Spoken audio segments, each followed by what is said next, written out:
தைலாபுரம் என்பது மருத்துவர் ஐயா அவர்கள் வாழக்கூடிய இடம். அவருடைய வீட்டில் இதுபோன்ற ஒரு ஒட்டுக்கேட்பு சாதனம் அங்கே கொண்டு போய் பொருத்தப்படுகிறது என்று சொன்னால் மிகப்பெரிய ஒரு பாதுகாப்பு குறைபாடு அங்கே இருக்கிறது என்பதை நாம் புரிந்து கொள்ள முடிகிறது. இது ஒரு ஆபத்தானது. எனவே இது குறித்து காவல்துறை உயர் அதிகாரிகளை கொண்ட இதற்காக இருக்கக்கூடிய பிரத்யேகமான சைபர் பிரிவு அதிகாரிகளை கொண்டு விசாரணை மேற்கொண்டு இதனுடைய உண்மை நிலையை கண்டறிந்து மக்களுக்கு தெரிவிக்க வேண்டியது தமிழக அரசினுடைய கடமையாக நாங்கள் பார்க்கிறோம். இந்த பிரச்சனை என்பது அவர் தெரிவித்திருக்கிறார், ஏதோ ஒரு சாதனம் கைப்பற்றப்பட்டதாக அவர் சொல்லியிருக்கிறார். அந்த சாதனம் என்ன, அது எங்கிருந்து வந்தது, யார் கொண்டு போய் வைத்தார்கள், எத்தனை நாள் அது அங்கே இருந்தது, அங்கிருந்த சாதனத்தின் மூலமாக யார் அதை ஒட்டு கேட்டார்கள், இதை ஒட்டு கேட்பதற்கான காரணம் என்ன, உயர்மட்ட விசாரணை குழுவை அமைத்து உரிய விசாரணை மேற்கொண்டு அதற்கான உண்மையை தமிழக மக்களிடம் எடுத்து கூற வேண்டும்.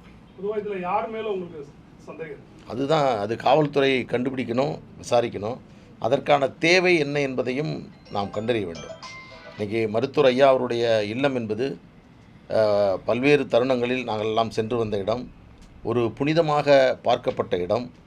அங்கே உள்ளே நுழைவதென்றால் ஏதோ ஒரு பேராலயத்தில், ஒரு தேவாலயத்திற்குள் உள்ளே நுழைகின்ற பொழுது இருக்கக்கூடிய மன உணர்வோடு பயபக்தியோடு அந்த அளவில்தான் நாங்கள் எல்லாம் அந்த இடத்திற்கு அவரை சென்று இதுவரையில் இங்கே இருக்கக்கூடிய எல்லோருமே நாங்கள் எல்லாம் அப்படி சந்தித்து வந்திருக்கிறோம். ஆனால் இப்பொழுது எல்லோரும் செல்கிறார்கள், போகிறார்கள், வருகிறார்கள், காலநடையோடு செல்கிறார்கள், பேர் ஊர் தெரியாதவர்களெல்லாம் சென்று நின்று கொண்டிருக்கிறார்கள் என்றெல்லாம் செய்திகள் வந்து கொண்டிருக்கிறது. எனவே அவருடைய அதற்கு பாதுகாப்பு சம்பந்தப்பட்ட பிரச்சனை இது. எனவே அதன் மூலமாக இது எப்படி அங்கே வந்தது, இதுவும் மிகப்பெரிய ஒரு அவருடைய இல்லம். அது அந்த இல்லத்தினுடைய இருக்கையில் இது பொருத்தப்பட்டிருப்பதாக சொல்லப்படுகிறது. அதன் பின்னணியில் அவர்களுடைய யார் செய்தார்கள் என்பதை கண்டறிய வேண்டும். அதற்கு யாராக இருந்தாலும் அவர்கள் மீது உரிய நடவடிக்கையை காவல்துறை மேற்கொள்ள வேண்டும்.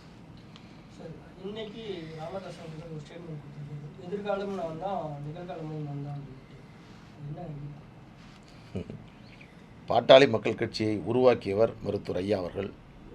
பாட்டாளி மக்கள் கட்சியில் இருக்கக்கூடிய பல்வேறு நிர்வாகிகள், தொண்டர்கள், எங்களை போன்றவர்கள் இந்த நிலைமைக்கு உருவாகி இருக்கிறதுக்கு பின்னணியாக இருக்கக்கூடியவர் மருத்துவர் ஐயா அவர்கள். ஆனால் இன்றைக்கு இருக்கக்கூடிய நிலைமை, இப்பொழுது இருக்கக்கூடிய சூழல் என்பது இது அப்படியே இருந்து விடாது. நிச்சயமாக இதில் மாற்றங்கள், எல்லோருக்கும் ஒரு சுமூகமான சூழல் ஏற்பட வேண்டும் என்ற விருப்பம்தான் எங்களிடத்திலே இருந்து கொண்டிருக்கிறது. எனவே இப்பொழுது இருக்கக்கூடிய நிலைமையை வைத்து எந்த கருத்தையும் இப்பொழுது நாங்கள் சொல்வது என்பது அது இருதரப்பும் எல்லோருமே நாங்கள் ஒன்றாக பழகியவர்கள். சிலர் அங்கே இருக்கின்றார்கள், பிறகு மருத்துவர் அன்புமணி ராமதாஸ் அவரோடு வந்து விடுகிறார்கள். எனவே எல்லோரும் ஒன்றாக இணைய வேண்டும், எதிர்காலத்தில் ஒன்றாக இணைந்து இந்த இயக்கத்தை நடத்த வேண்டும் என்பதுதான் எங்களுடைய வேண்டுகோள், எங்களுடைய ஆசை. இது குறித்து எங்கள் பல்வேறு விமர்சனங்கள் அன்புமணி ராமதாஸ் அவர்கள் மீதும் அவருடைய அரசியல் நிலைப்பாடு குறித்தும் பல்வேறு விமர்சனங்கள் ஊடகங்களில், பத்திரிகைகளில் வந்தாலும் கூட ஒரு தந்தை ஸ்தானத்தில் இருக்கக்கூடியவர், மூத்த தலைவர் என்ற அடிப்படையில் அன்புமணி ராமதாஸ் அவர்கள் பொதுவெளியில் உங்களிடத்தில் இதுவரையில் எந்த கருத்தும் தெரிவிக்காமல் அமைதி காத்து வருகிறார். அந்த சூழலில் அவருடைய அந்த நிலைப்பாட்டிற்கு எந்த விதமான குந்தகம் வந்துவிடக்கூடாது. எனவே கருத்து என்பது எதிர்கருத்தாக எதையும் இந்த நேரத்தில் சொல்ல முடியாது.